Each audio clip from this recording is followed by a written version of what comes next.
Hi everybody, I'm Michele Iacotti. I'm an oral surgeon, implantologist, and I live in Brescia. Brescia is a beautiful city in the northern part of Italy, and we are very near to the Garda Lake, also a very beautiful place for tourism. And here's some picture of my country. Thank you very much for participating this webinar.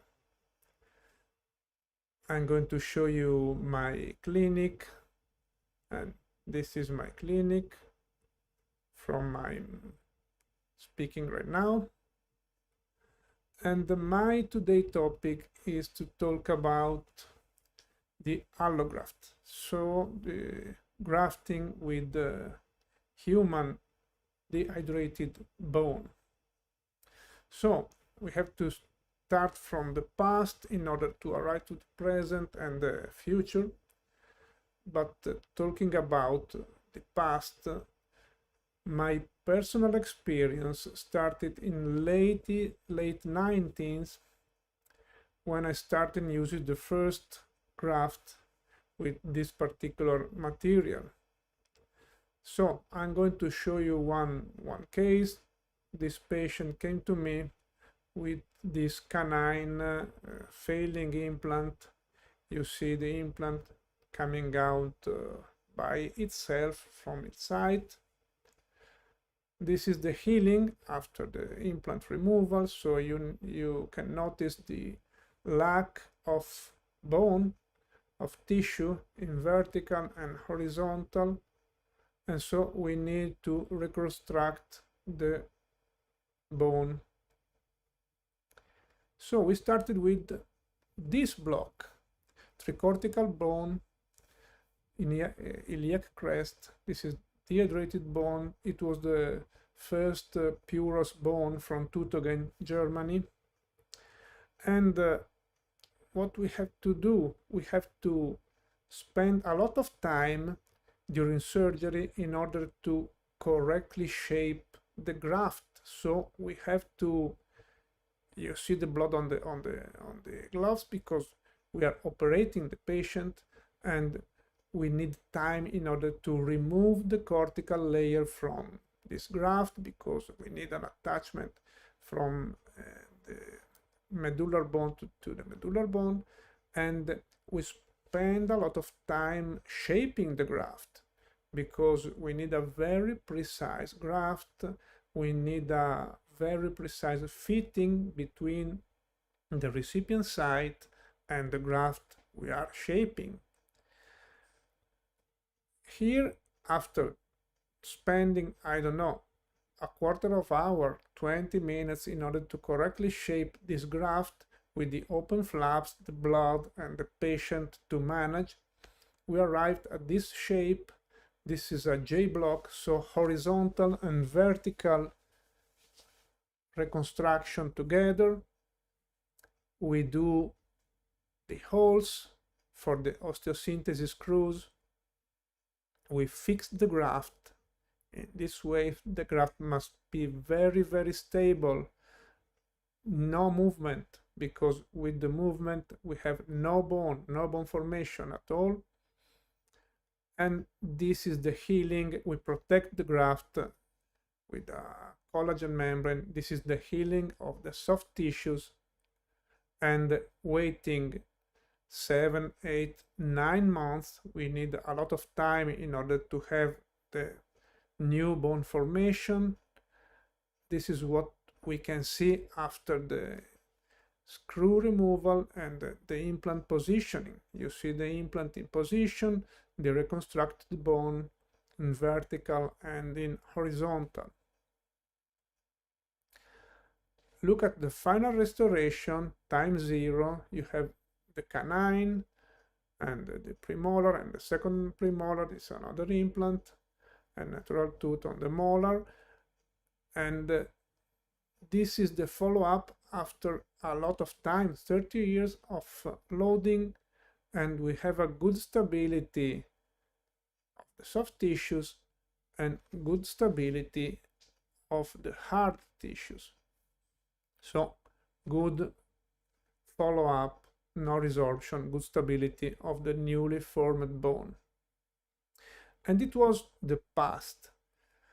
The present started in 2003 when I invented, in reality, I didn't invent the technique, but I combined two different techniques. So on the left side, you can see the first 3D reconstruction from the CT scan, and 20 years ago it was quite difficult to do that. Right now it's very, very easy because everyone can have a Combin CT, a 3D reconstruction, and combining the image diagnostics, so the use of the CT data combined with the dehydrated bone, I invented the technique that I called 3D block technique. It was published in the JOMI. The first article was published in 2006. And what is the characteristic of this technique? We shape the graft, we dry shape the graft without saline solution. So we dry shape the graft in sterile condition, so with the gloves, without contamination, and we shape the graft on the prototype. The patient is not with us, the patient is at home, and we are working for our patient the day before, the week before. This is not really very important. We do not contaminate the bone. We do not have saline solution. We dry shape the graft. So we do all the surgery, all the bone surgery, the day before the real surgery. And when the patient arrives to our practice, we are already done with the wasting time surgery, so that the shaping of the graft and the surgery will be very, very fast, because we only have to remove the graft from the prototype and find for the correct position on the recipient side of the patient.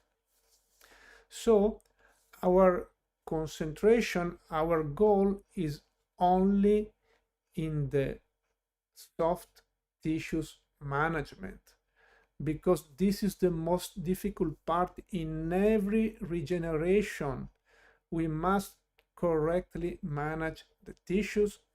We need to have a first intention healing of the flap, and we need a lot of passivity of the flap. If we have few grams of tension in our flap, we can have 50% of opening of the flap. This is what Dr. Burkhardt, this is a Swiss researcher, tell us in this article in 2010. So pay attention in the correct management of the soft tissues. This is very important. And with this technique, our time was spent the day before, the week before, the month before, shaping the graft, dry shaping the graft. And today with the patient, my only goal is to correctly manage the soft tissues.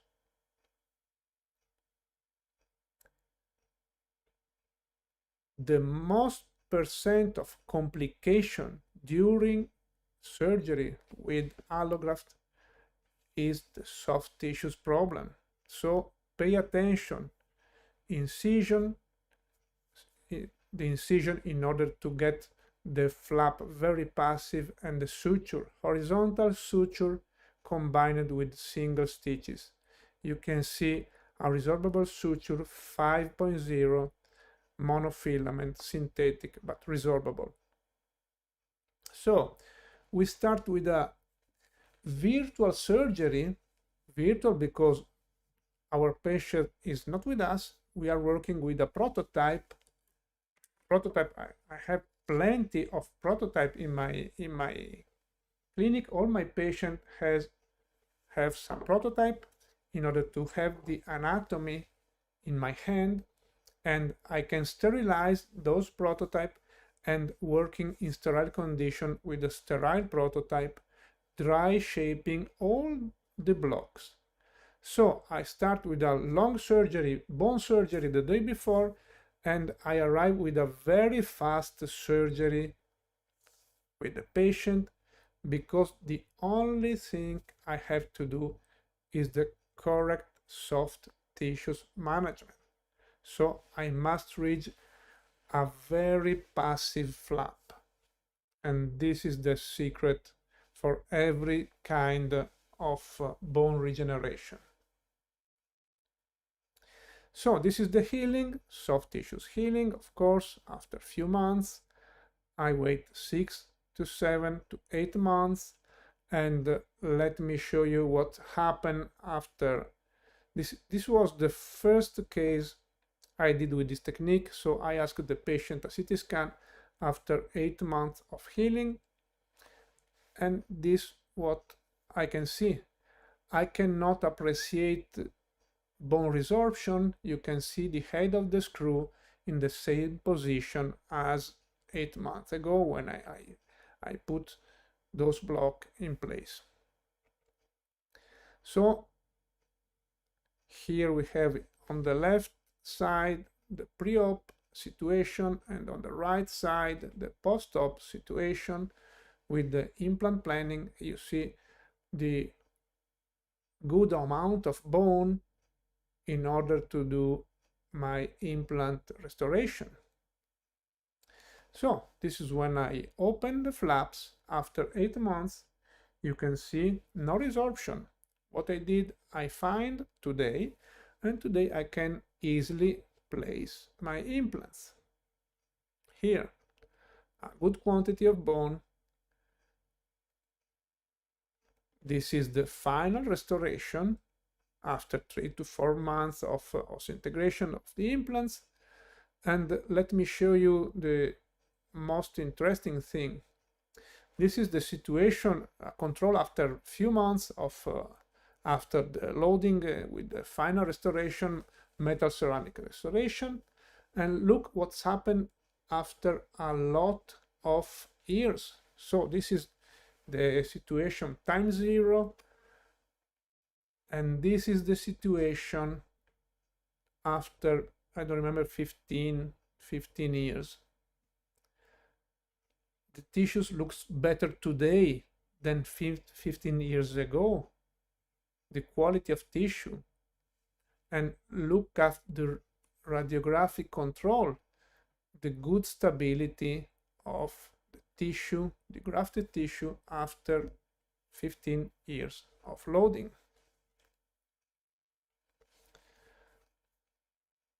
Now I want to tell you a couple of stories of two unlucky guys, 17 years old, Agnese and Dimitri.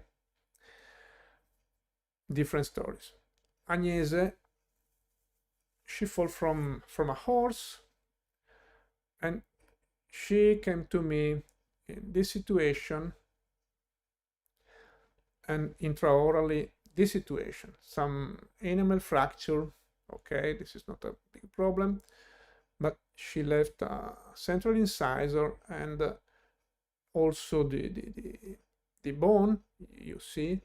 I gave her immediately provisional Maryland bridge in order to wait at least 3 months before asking her a CT scan in order to check the situation of the bone and look at the implant planning.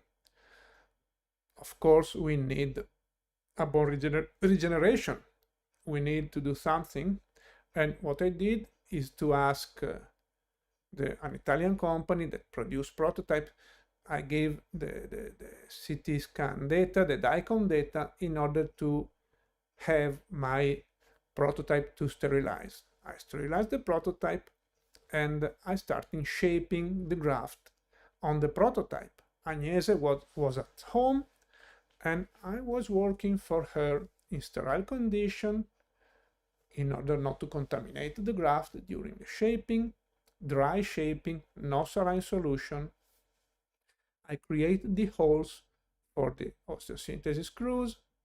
You see, also the countersink in order to make the head of the screws disappear inside the bone, inside the graft, in order to eliminate every possibility to perforate the flaps. Here you see one single screw,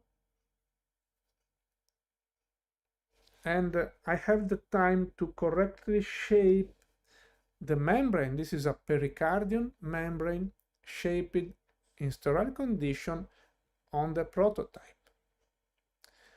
After that, every single thing, so the bone, the screws, the graft, wait in a double sterile envelope without sterilizing. I only put in the envelope, in the sterile envelope, and I seal it in order to wait for the real surgery.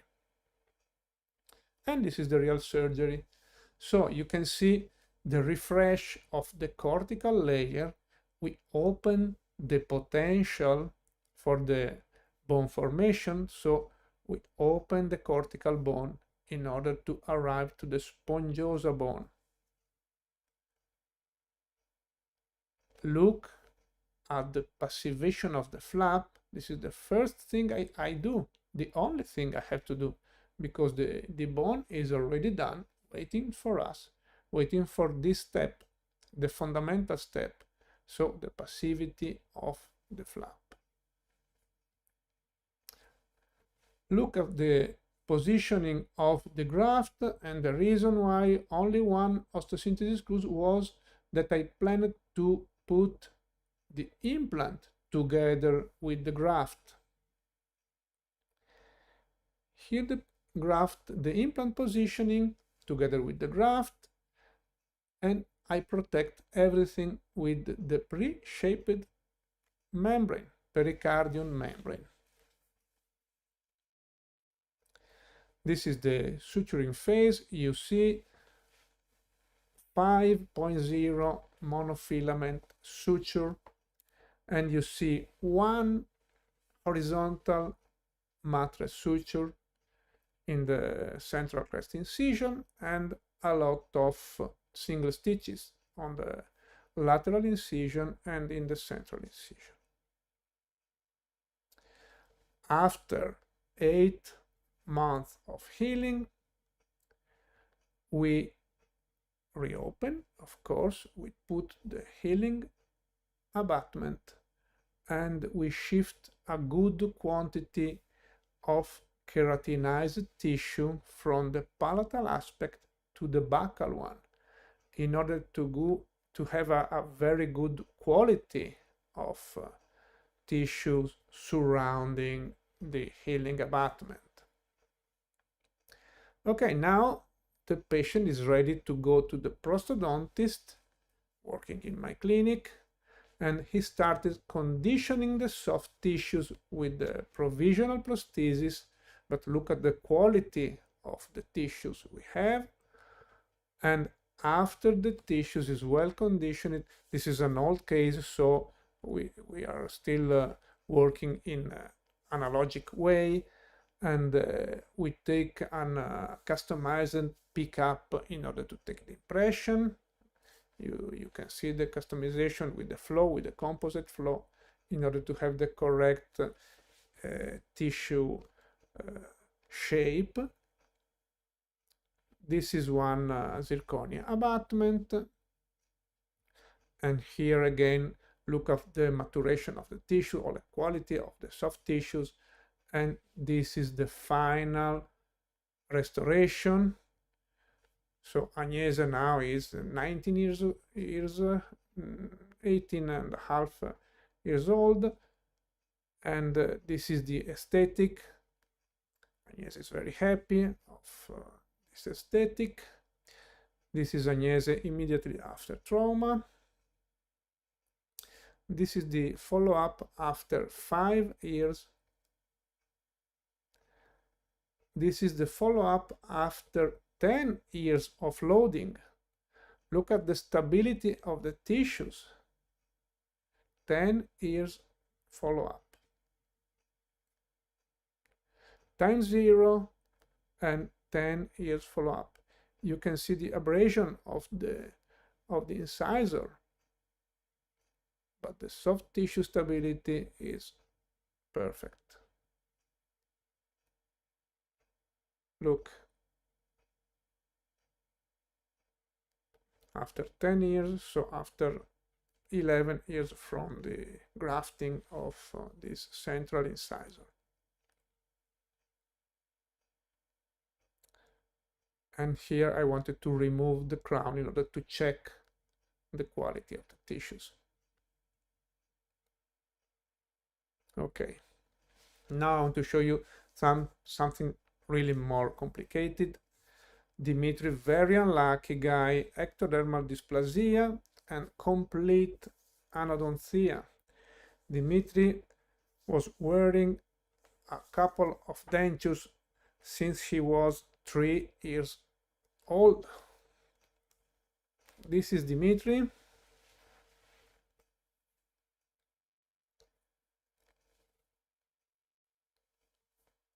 This is the Dimitri anatomy. So severe atrophy, and in this particular case we must well analyze the case from the prosthodontic aspect, from the surgical aspect, and we have to be very clear the situation in order to correctly plan what we have to do. And I decided to combine different techniques. Of course, I cannot use only graft. So in the lower jaw, I decided to do a guided surgery, and the flat guide was a patent I did years and years ago. One of the first guided surgery systems. Look at the anatomy of Dimitri, soft tissues, and now we are going to remove the soft tissues in order to check the bone. And here the bone, and we can see the diagnostic stent.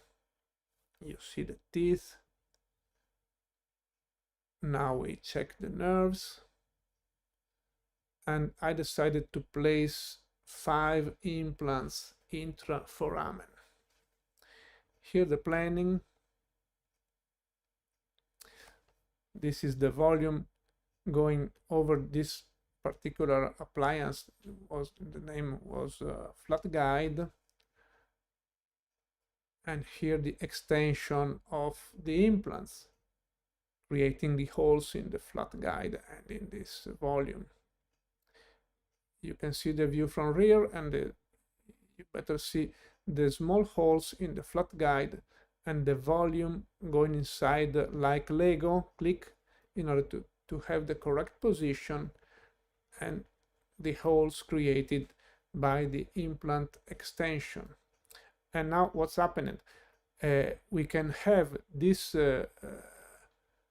pink purple volume in real. So we have the stone model with the diagnostic stent with the flat guide, and this is the volume with the position of the implants, with the sleeve, metal sleeves, and the technician will use this particular appliance in order to create the holes, in order to correctly place the implants analog in the stone model, fix them with some acrylic resin, and in order to create a surgical guide. You see here the surgical guide with the metal sleeves, and we also have the stone model in order to start preparing a provisional prosthesis for Dimitri for the lower jaw.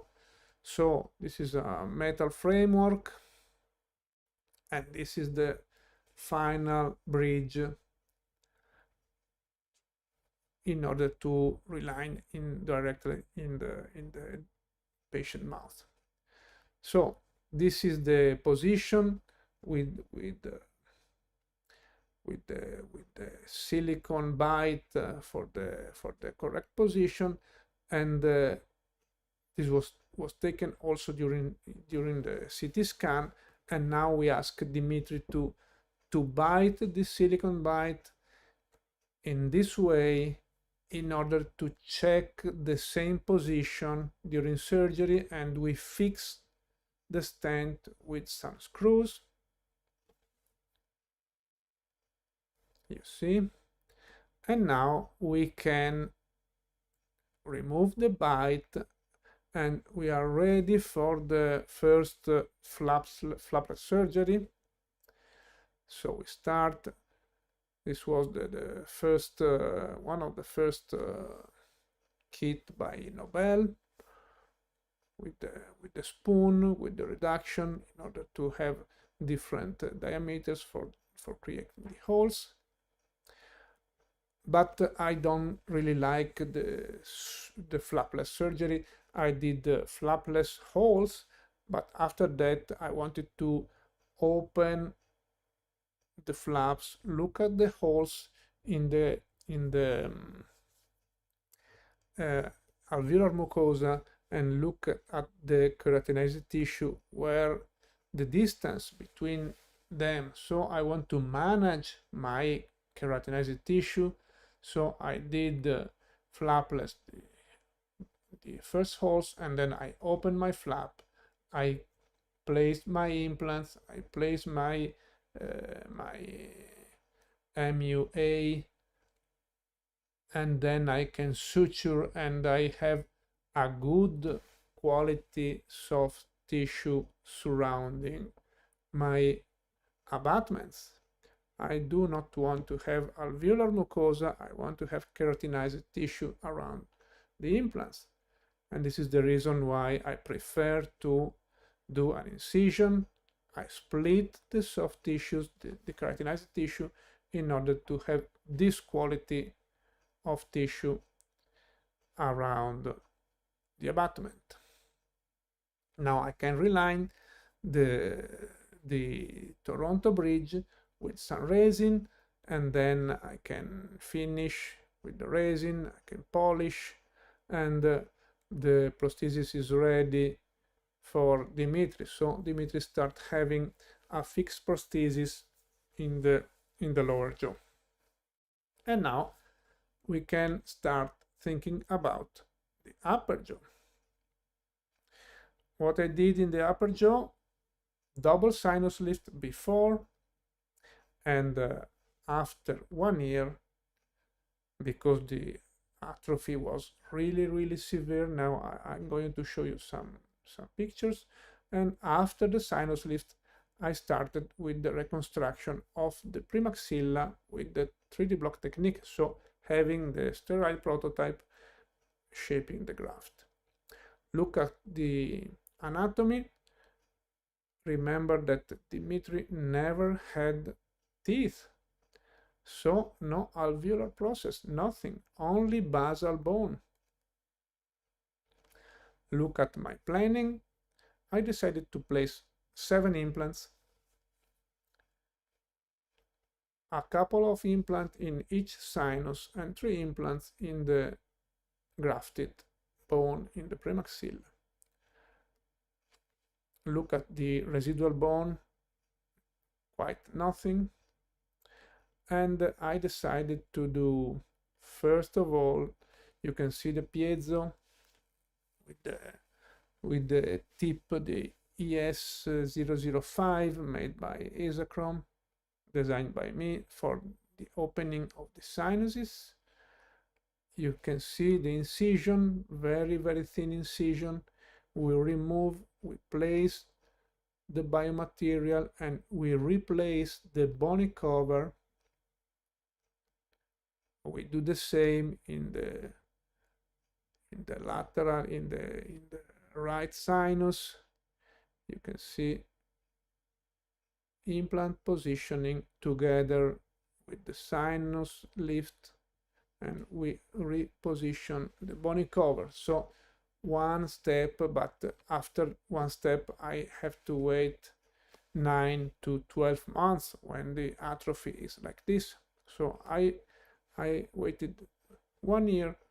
After 1 year, what I did, I placed 2 ball attachment in the mesial implants and 2 healing abutment in the distal. Why? Because I want to stabilize the denture in order to completely remove the flange. You see no flange in the buccal aspect in the premaxilla, because I cannot have any contact between the resin, the flange of the prosthesis, and the soft tissues, because the micro movement also, if I have the flange, cannot give us bone formation. So no contact between removable prosthesis and the soft tissues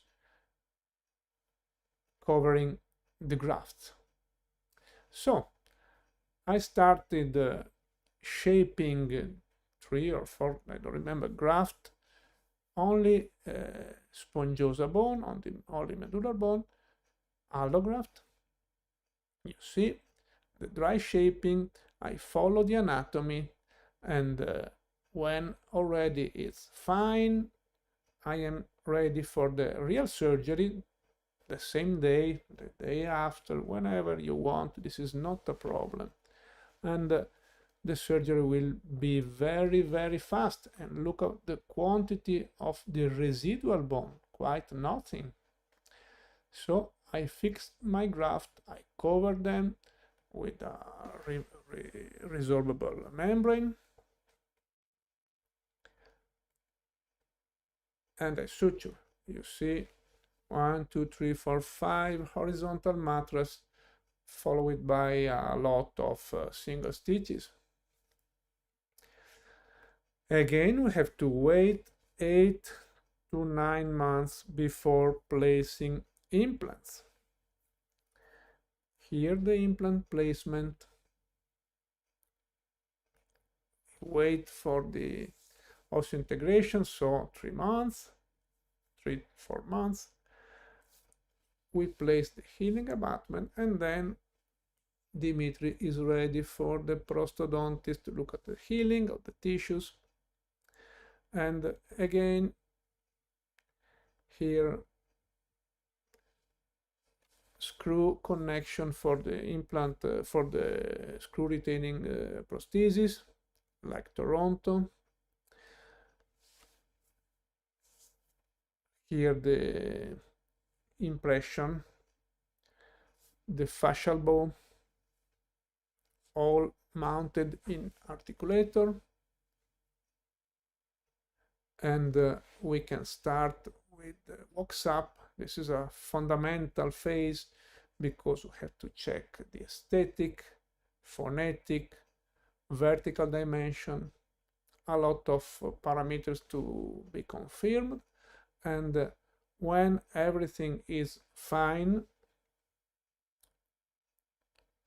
you see the wax up, the trial of the wax up in the Dimitri mouse. And when everything is confirmed, we can proceed in the virtual technique. So also this one is an old case.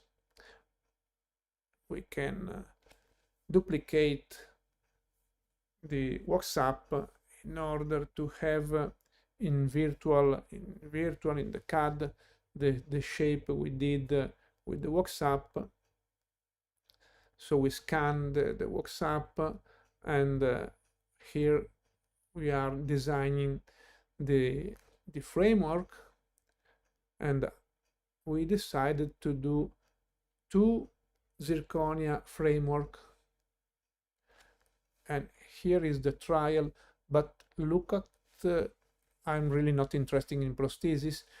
I'm more interested in the quality of the soft tissues. Look at the quality of the soft tissues in the mandible. This is 3 years after the, the immediate loading we did with the guided surgery, and look when we split the soft tissues, the keratinized tissue, what we can find. So Dimitri is able to do a good maintenance because the keratinized tissue is well maintainable. So he can clean at ease. This is the trial of the framework in order to check the correct interocclusal position. And then we can start with the ceramic and the trial of the ceramic, the aesthetic, phonetic again. And this is the final restoration. Look at the vertical discrepancy we have because Dimitri never had teeth, so no bone, only basal bone, no alveolar bone, nothing. So this is Dimitri when we started, when he was 17.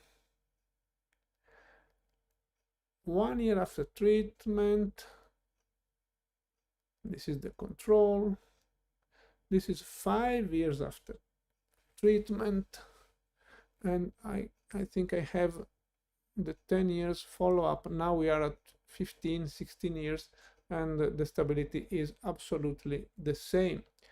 And Dimitri is very happy to wear two fixed prostheses instead of the denture he had. So this is the technique I invented in 2003. I did at least 1,000 of cases with this technique, and in my hand I have 95 points, I don't remember, success. Why? Because the only thing I have to do is to correctly manage the soft tissues. I don't have to think about the biomaterial, nothing, because already is done on the sterile prototype. And when I pass from virtual to real, I only have to be concentrated in the soft tissues management. So we start, as in this picture, with the virtual surgery, and we arrive in the real one very fast, very clean. We can decide to put some implant together with the graft. We can decide to do vertical, horizontal, vertical and horizontal, to use some mesh, some particular screw, but we plan everything before.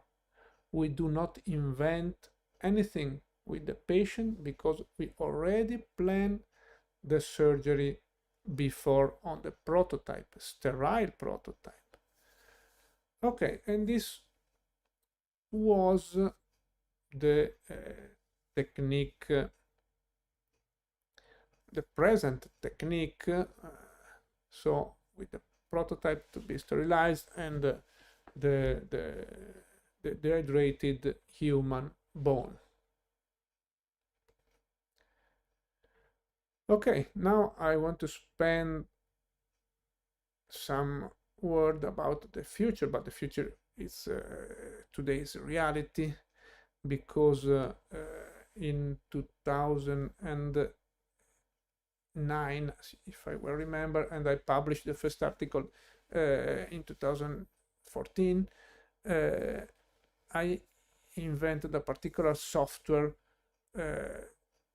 in order to transport the 3D block technique in completely virtual aspect. So we use the CAD, computer aided design, together with the CAM, so the manufacturing of the graft in the directly from a milling machine.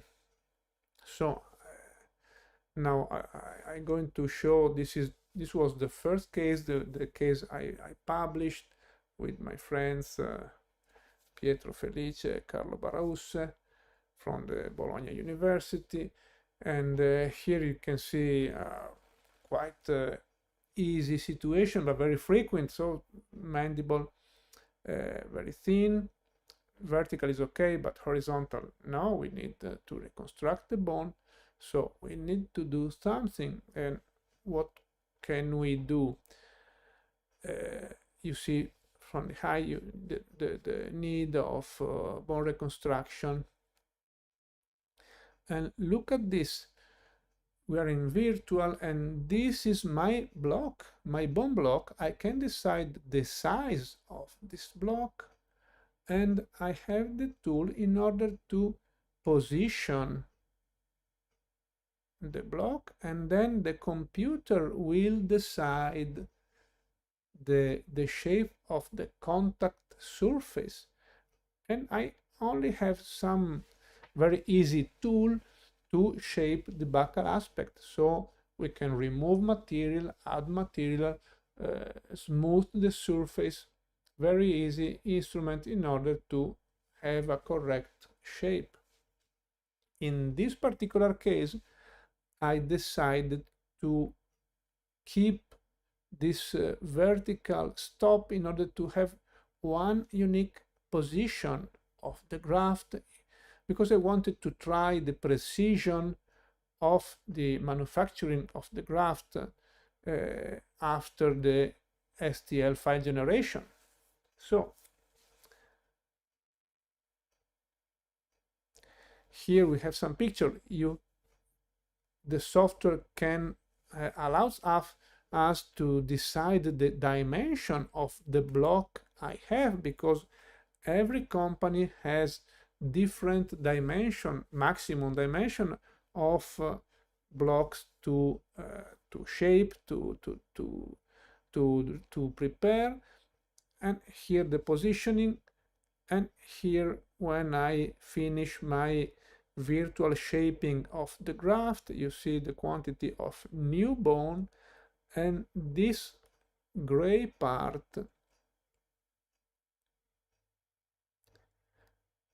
will become an STL file. So this is the virtual bone, and this is what we receive in a sterile envelope, clean, sterile, and so on, ready to use.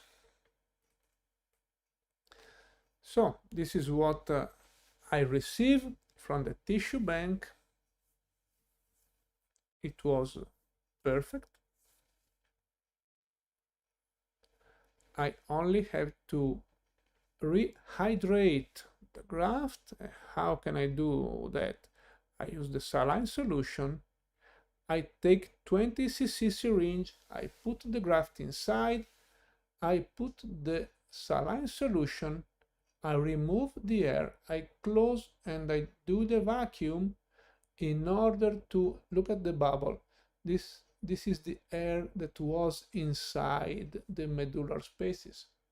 Now I leave there the graft, and I start doing the most important thing, the soft tissues management.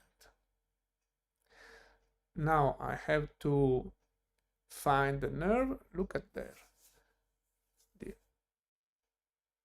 foramen mentalis. Now I'm creating some small hole. I do the refresh of the cortical layer in order to open the potential of the osteogenetics. We are working in this situation, and now I immediately start with the most important thing, so the passivity of the flap. What can I do? I have to do some incisions in order to get this kind of passivity. And look at the graft. I check for the correct position. I have the vertical stop. Look at the precision I can reach. I only have to fix it with a couple of screws. The first one and the second one. And now I can remove the vertical part because I don't need it. I only want it in order to have the perfect position on the recipient side. This is after the removal, and look at the precision of the graft.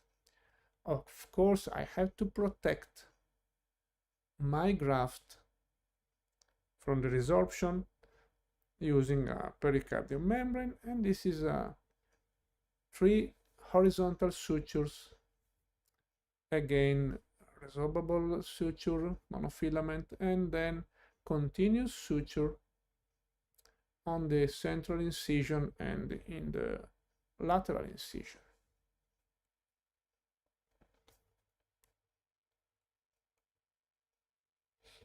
This is the healing 12 days after surgery.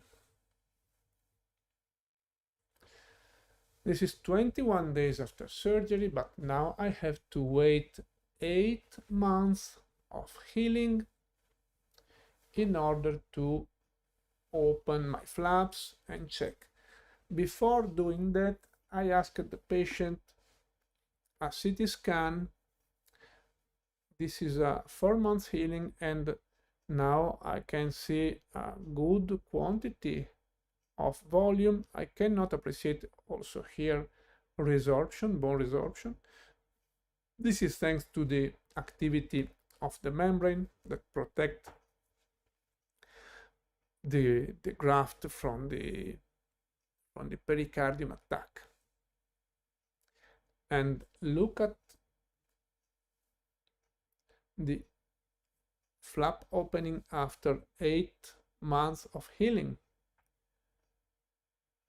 Look at the screws. I have to check to find the screws because I do not appreciate any resorption. I have to remove the screws, but any resorption at all of the graft. And look at the quantity of bone we have. So I can place 5 millimeters diameters implants. Look at this primal stability. And those implants are working quite completely in the new bone.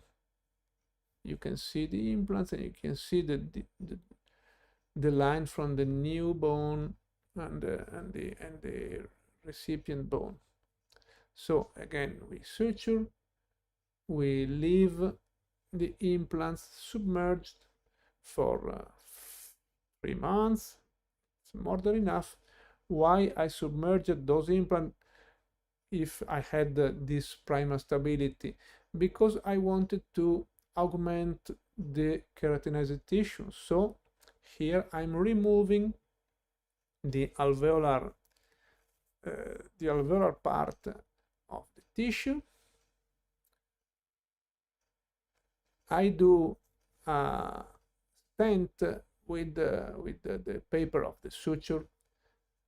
I check for the same shape, and I put it on the palate in order to harvest a good quantity of keratinized tissue. This is very important to protect my implants with a very good quality tissue. So this is why I need this quality of tissue. You see, I fix the keratinized tissue with some screws and with the suture in order to stabilize it, to fix it.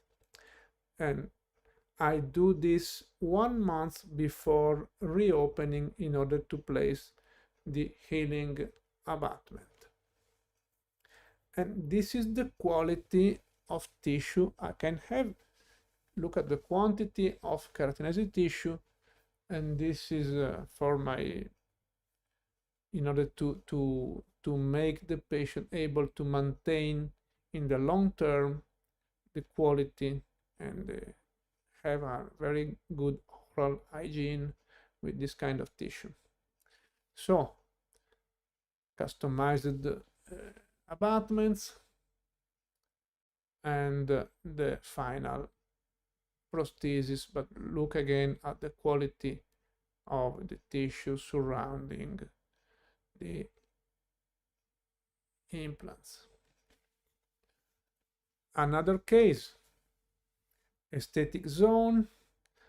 This patient asking me for something more aesthetic than the bridge she had, and I plan to do one graft, but because the graft was so big, I didn't have the possibility to have one single graft. I did a couple of grafts smaller.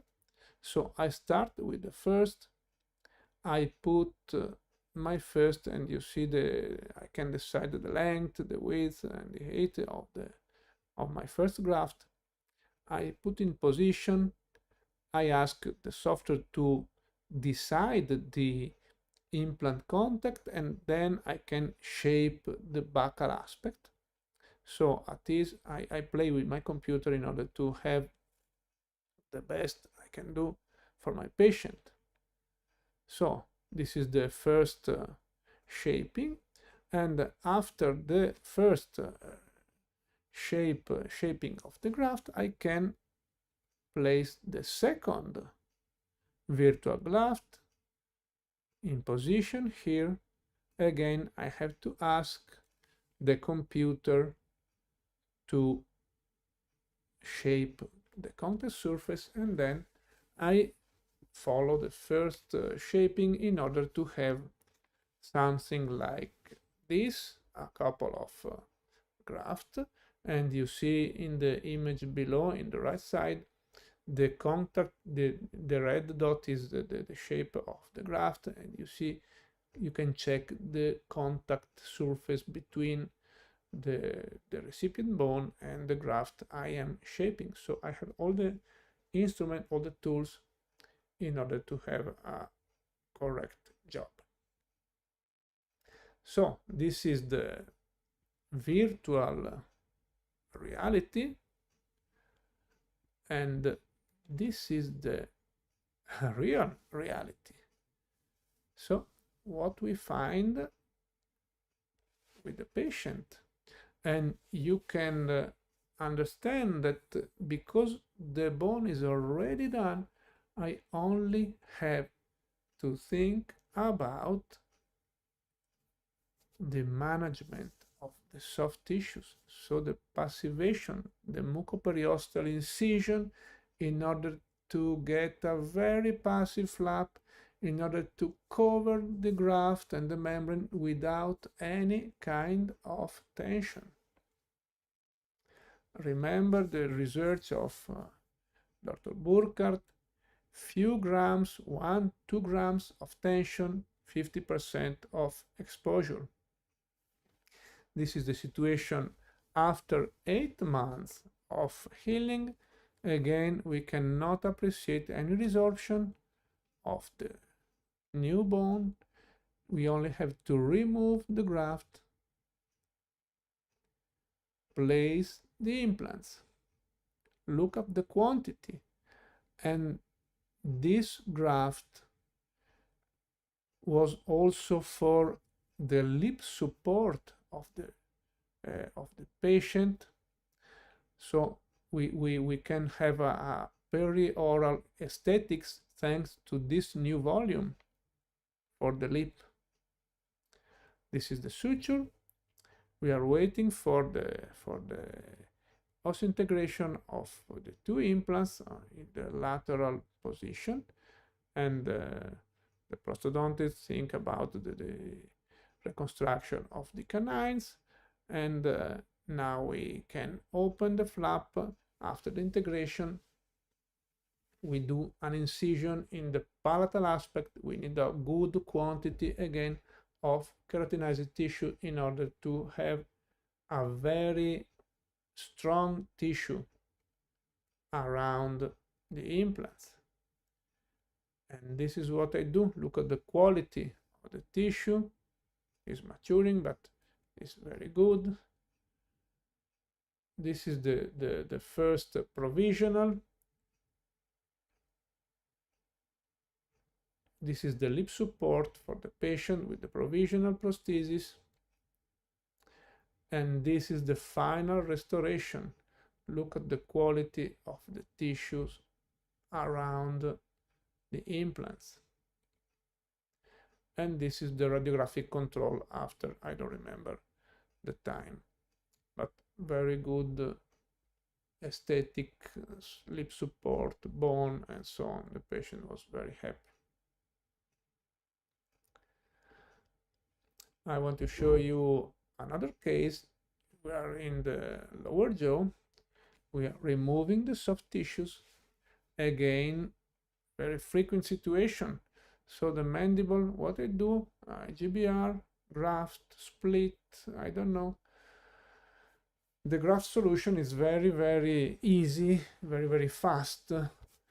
No stress at all, because again, I only have to think about the soft tissues, because the hard tissues was done by or myself on the prototype, or from a milling machine in the tissue banks. So look, we are placing our virtual volume surrounding the implants.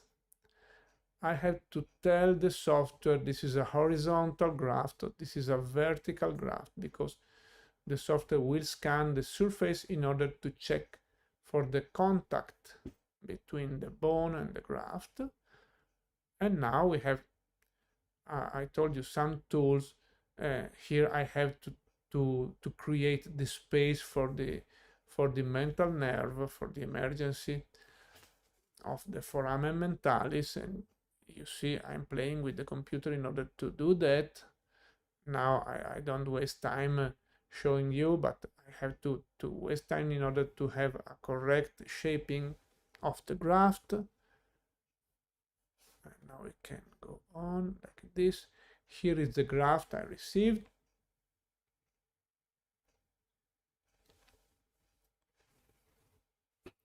This is Max graft from Botis, Germany. Again, I rehydrate because the graft is perfectly clean. I put it in the sterile syringe, 20 cc, and I leave it there rehydrating during my flap management. So the flap design,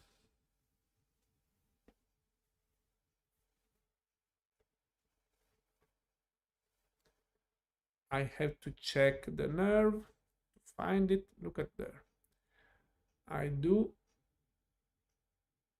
the micro holing of the cortical layer.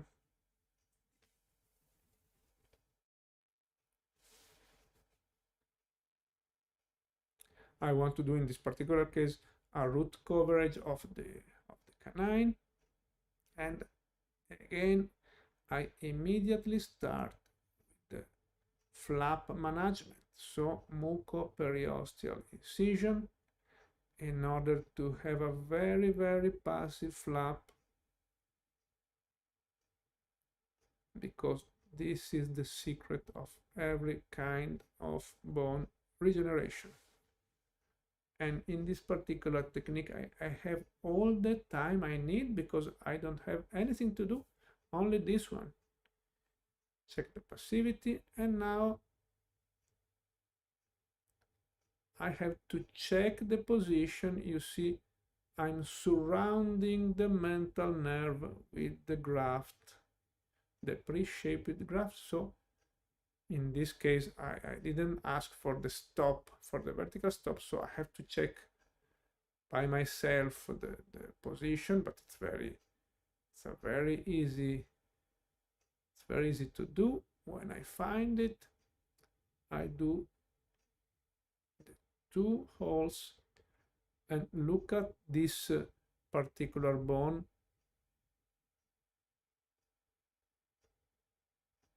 Without cortical, only medullar bone. you can see the coverage of the graft with the pericardium membrane. And now I can proceed with horizontal suture and with continuous suture in order to finish my surgery.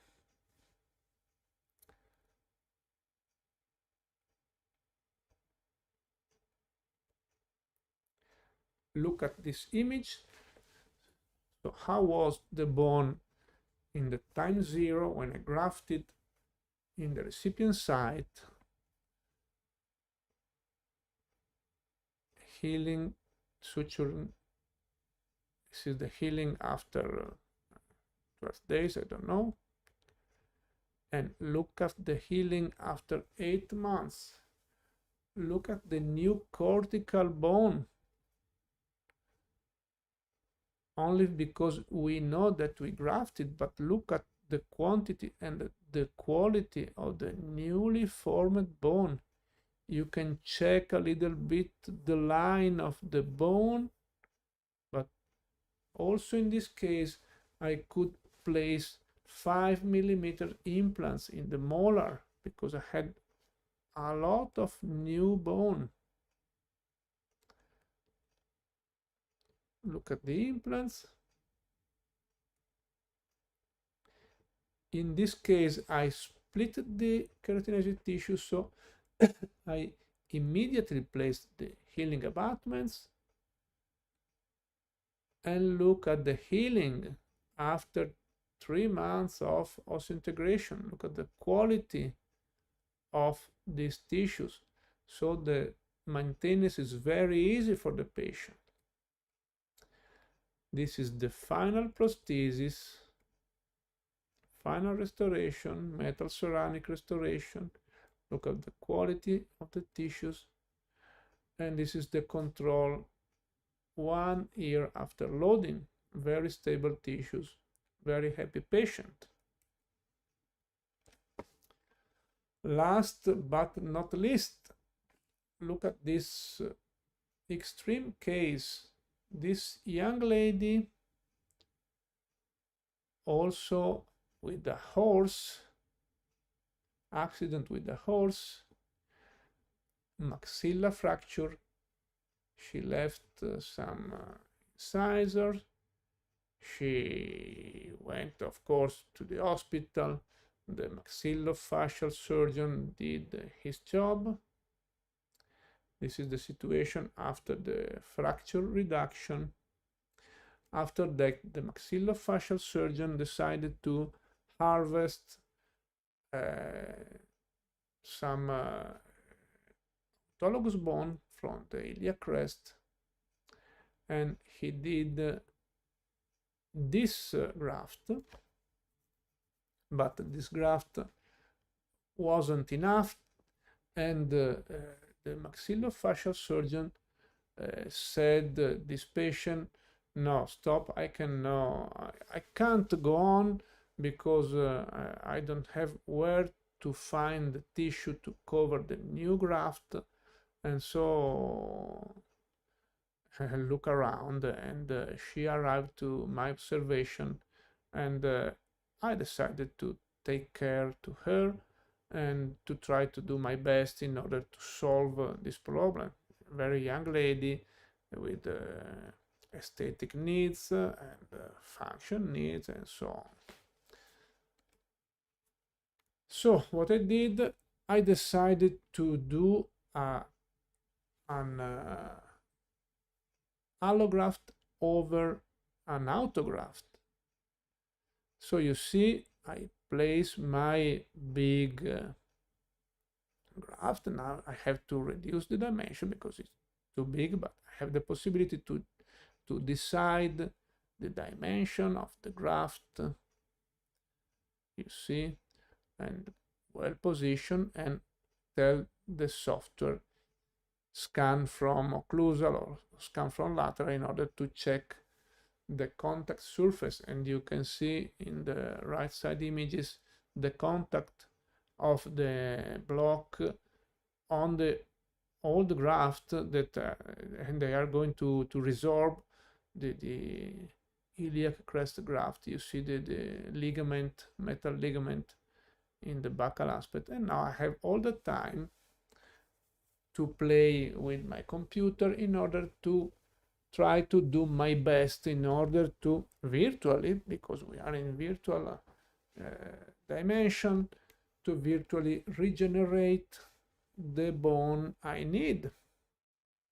When I am happy, I go to my implant planning software OS 3D, and I can check, I place my implants, and I see also the grafting I did. So I can plan, I can check the aesthetic, I can check the function, I can check everything. And now, now we have to play not with the computer, but we have to play with the patient. So let me show you a brief video of the surgery. This is what I received. So quite complicated shaping. I have to clean it up a little bit, and I put it in the sterile syringe with the saline solution. You can see also some metronidazole inside. I do the vacuum,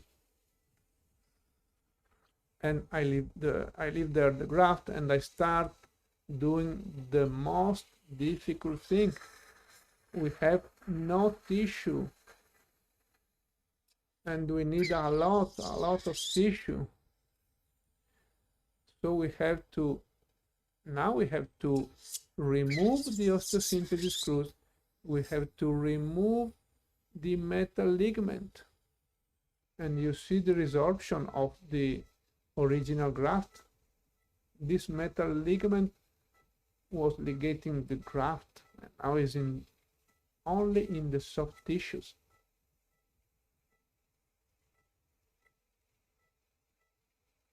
But this is the only thing I have to do. Try to gain as much as tissue I can. We are removing some connective tissue, and now we are starting harvesting the tissue from the lip, because this is the only position in which we can take something. From the palate we can take nothing, but we have the time, we have the concentration to do that. If we fail with the soft tissues, we fail with the graft. You see, we are working inside the lip of this young lady. This is the only way, but look how can you happy when you receive a graft like this with this kind of precision. You only have to fix it,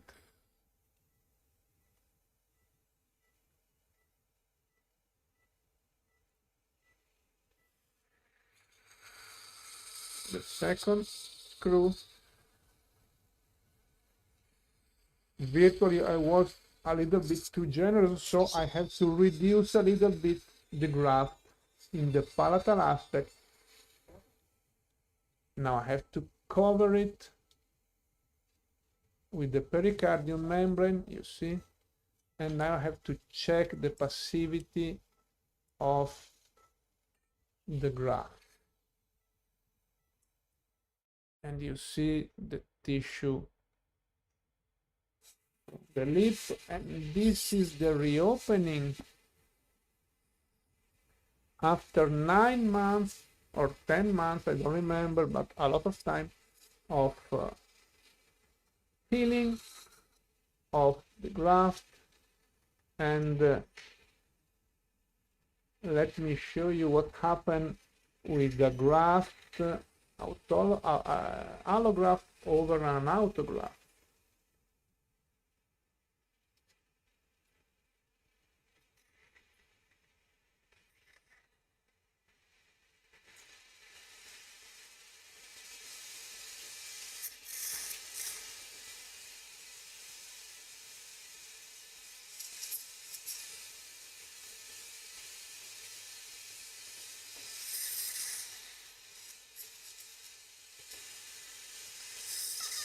In this particular case, we had a little bit of resorption, but this is normal. It was very, very big, but in order to less than 1 millimeter, but this is absolutely normal. We remove the screws,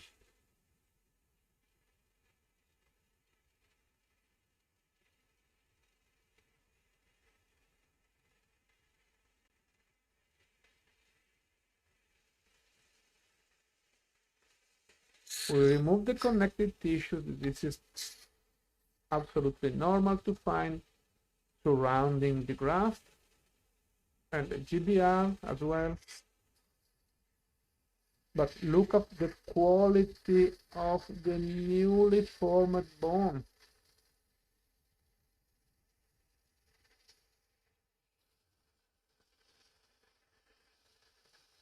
Here in the central incisor, we have a small lack of bone in the buccal aspect, so we will do a very small GBR with particulated bone, also because in those cases when we have very, very big graft, the best thing is to cover the graft with the particulated bone with a small diameter in order to reduce the resorption of those grafts.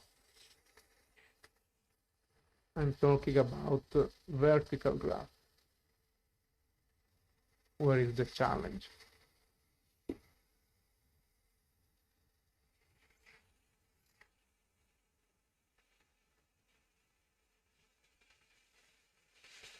Again, we passive the flap because I want to cover my graft with a small layer of biomaterial. So I'm placing the implant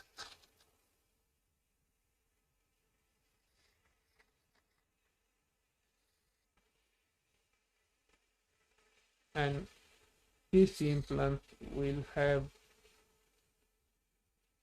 few thread exposed, so I want to cover with the biomaterial. You see? So I cover it.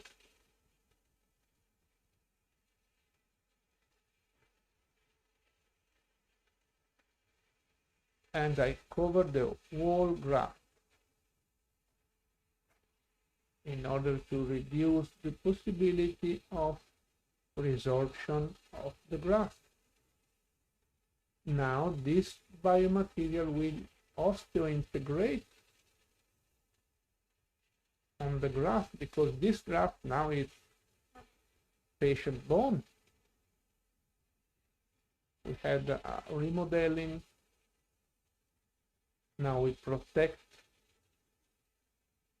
the graft with the pericardium membrane. We check for the flap passivity.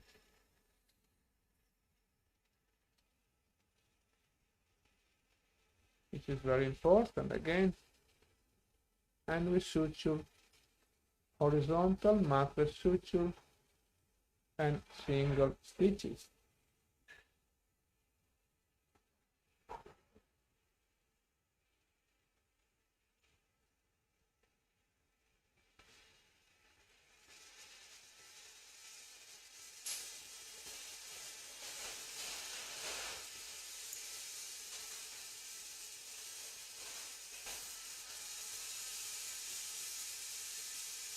You see some single stitches very clean surgery, very precise suturing.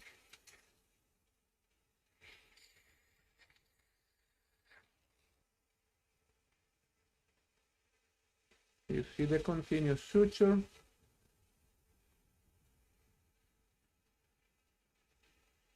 We close, we double the thread, and we close the suture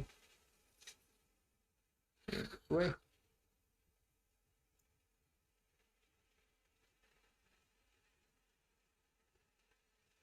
Few stitches in the lateral incisions.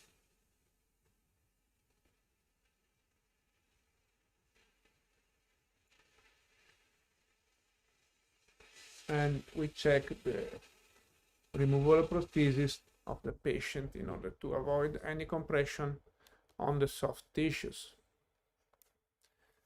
This is immediately after surgery.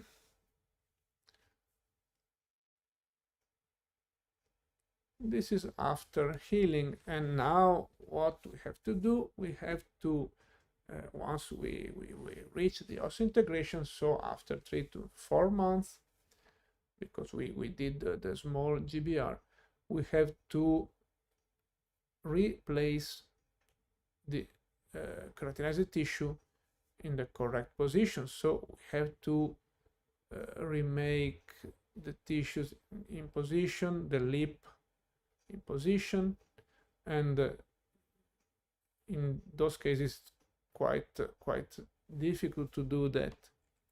So here, after the positioning of the tissue, so you can see the keratinized tissue around the implants and the lip restitution.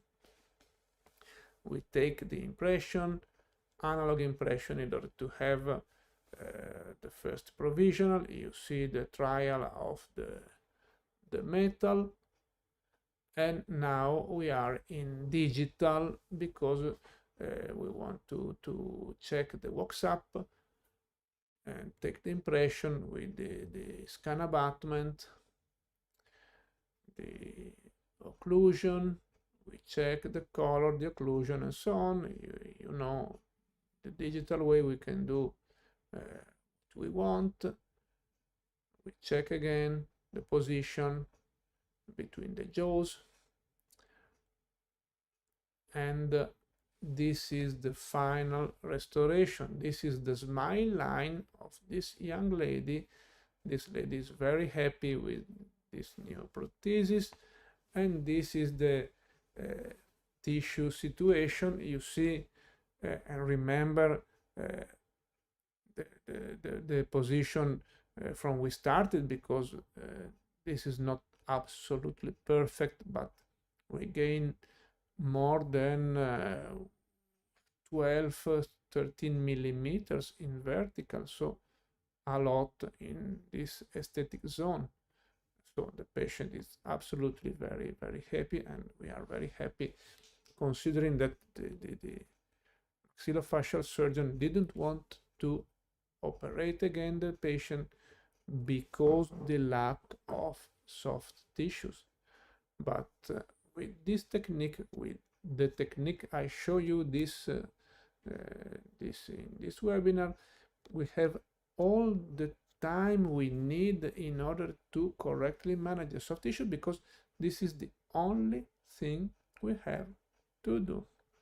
So once again, we start with the virtual surgery, and here you can see a few cases in the playing with the computer, in order to reach the real surgery with a very precise graft, very stable graft, and we can be only concentrated in the most difficult thing, so the soft tissues management, incision of the periosteum from the lingual side, from the buccal side, in order to reach a very passive flap, in order to avoid problems. Remember that the most frequent problem is the exposure of the flap, not the infection, the exposure.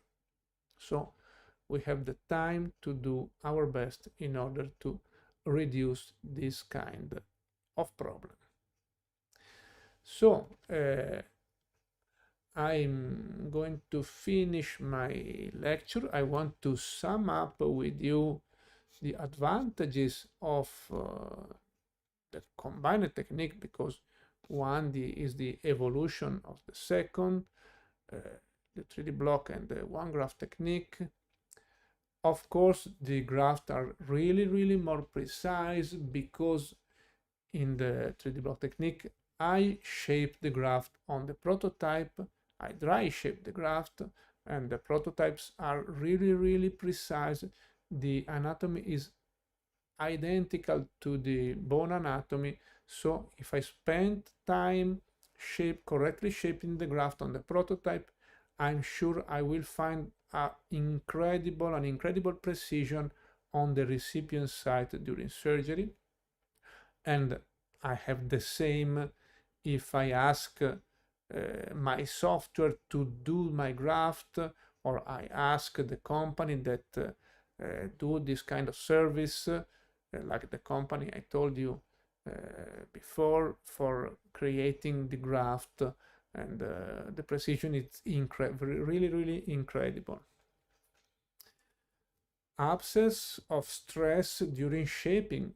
I cannot be stressed when I play with my computer trying to shape the graft, or when I play with my prototype dry shaping the graft. I have the time. I don't have the patient to manage. I don't have the flap, the anesthesia, the psychology management. I have nothing. I only have to work with a piece of bone, shaping at ease without problem, and finding the correct shaping and the correct fitting between the graft and the bone and the prototype that is reproducing the anatomy of my patient. Because I have the graft, I have the prototype in my hand, the drawback must be really reduced, because if I see the mental nerve, I have the possibility to decide in which position do my incision. I can check what's happened. Sorry, 1 second.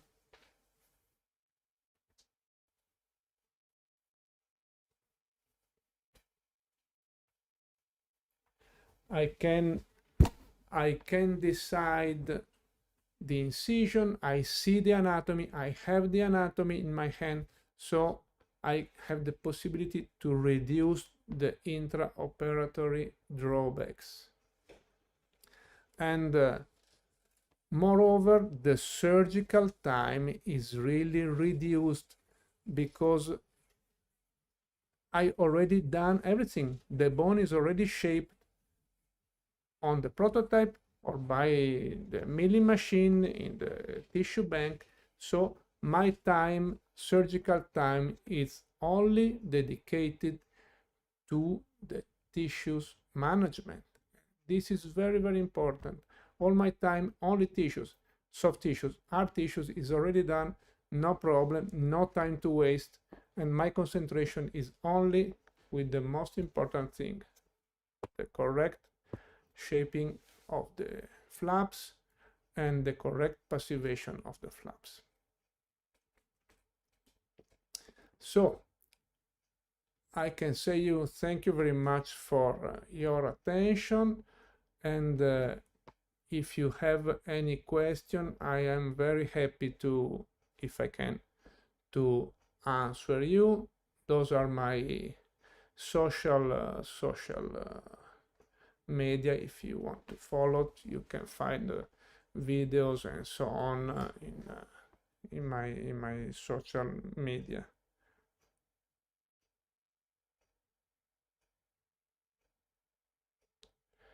Can we I have a couple of questions. Can we particulate the allograft and mix it with autograft? why not? I can do that, but this is I'm sorry, this is a nonsense. Why? Because if I spend time correctly shaping my allograft, I don't need any mix of particulated bone. I need nothing. I need only one membrane and no particular bone around. If the question is, may I mix the autograft with the allograft, covering the graft when I put the implants? The answer is no. I only need one non-resorbable, and this is not allograft, this is xenograft. This is commercial name BIOS, because this is non-resorbable material. The allograft is resorbable, so I don't need it to cover, to protect my graft. The question, PRF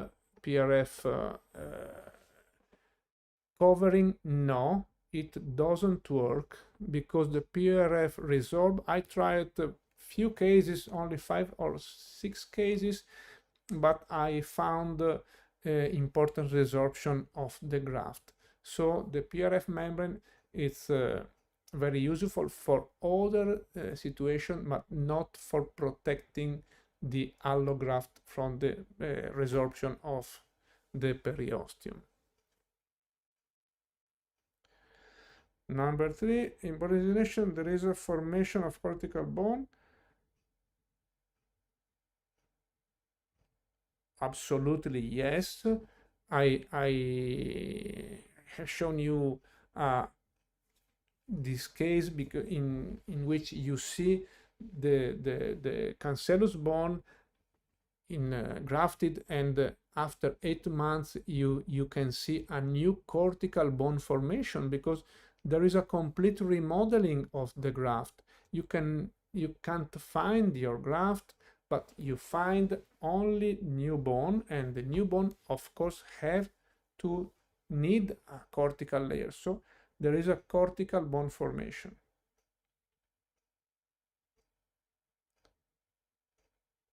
What happened in a case of lack of keratinized tissue? Nothing. This is not mandatory to do a grafting of keratinized tissue, but the management, the daily management, the daily oral hygiene with the the keratinized tissue, it's easier. The patient never have pain, so can clean a teeth very strong. When we have only alveolar mucosa, this is more difficult. This is not mandatory, have to keratinized tissue, but the maintenance is easier for the patient. So the long-term stability is easier to go. In guided bone regeneration without membrane, do we have bone or fibrous tissue formation? In guided bone regeneration without membrane with the allograft, because we are talking about allograft, not xenograft, doesn't work without membrane. Without membrane, we have important resorption of the bone. I tried 20 years ago, no, 20 not, but more than 15 years ago, I was convinced that we don't need to cover the graft, the allograft, with the membrane using the cortical bone shaped for the grafting. I decided to do a trial in split mouth, in one case covering with the graft, with the membrane, in the other case without covering. But what I found, only in 4 cases, and then I stopped, in the control site, so the site with the graft and with the membrane, resorption is less than 4-5%, so clinically perfect. In the cases without covering with the pericardium membrane, so very strong collagen membrane, I had in 2 cases 50% resorption, in 1 case 80% resorption, and in 1 case 90% resorption. So I found only the screws without any bone around. So I stopped my research and I cover every allograft with membrane in order to have success.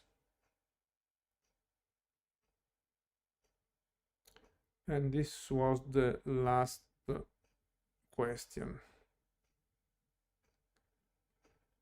Valeria, have you got other question to answer?